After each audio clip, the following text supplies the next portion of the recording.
Iraq economic news and points to ponder Wednesday afternoon, June 18, 25.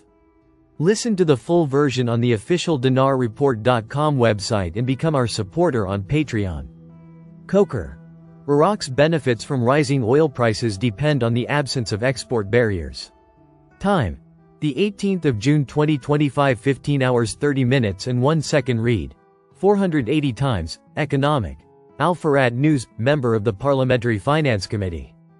Jamal Coker confirmed today, Wednesday, that Iraq can benefit from the rise in oil prices if there are no obstacles to oil exports, noting that oil is subject to two basic equations. In a statement to Al-Farad news agency, Coker said, "Oil is subject to two equations. The first is oil exports, and the second is the rise in its prices." He explained that, if these two equations are achieved, Iraq will benefit from the rise in prices. He added, any disruptions in the sale and shipment of oil by sea could offset the price increases caused by the shortage. Government advisor. A positive oil price shock reduces the budget's need for borrowing. Time. The 18th of June 2025, 15 hours 50 minutes and 2 seconds. Reading. 810 times. Economic. Al-Farad News. The Prime Minister's financial advisor, Mazhar Mohammad Saleh, confirmed that the geopolitical circumstances resulting from the ongoing war between Iran and Israel undoubtedly contributed to generating a positive oil price shock as oil markets have recovered from the decline in the oil asset cycle, i.e., the previous negative oil shock, in the recent period, with oil prices now making their way towards a rapid rise.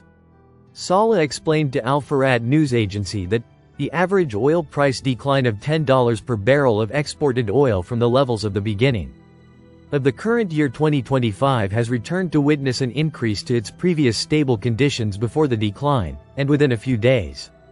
With an increase estimated at about $10 per barrel of exported crude oil, and in an opposite manner under the influence of the positive oil price shock. He added, this will undoubtedly reduce the general budget's need for large-scale actual borrowing if public spending is based on the annual minimum of 160 trillion dinars per year. And at an average annual oil price of $75 per barrel. This means covering operating and investment expenses relatively comfortably if the oil barrel maintains an annual average that exceeds or approaches the aforementioned average increase in exports throughout the current fiscal year. This is an activity for the general budget in 2025 that is similar to the spending developments that occurred in 2024.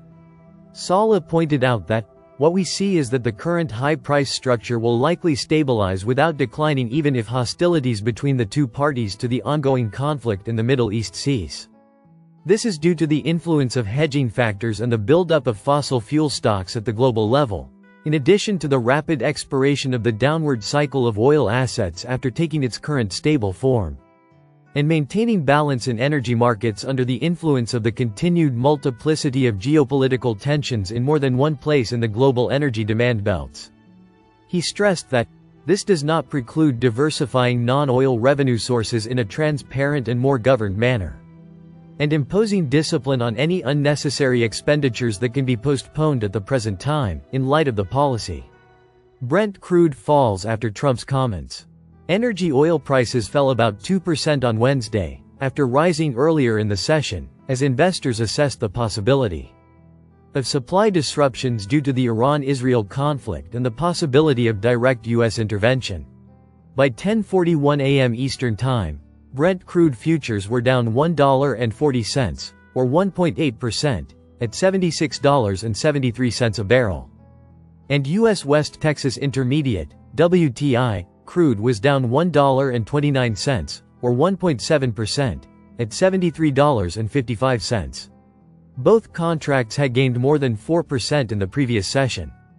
Prices fell after President Donald Trump on Wednesday refused to answer reporters' questions about whether the United States was planning to strike Iran or its nuclear facilities, saying the Iranians had communicated, but he felt it was too late to talk.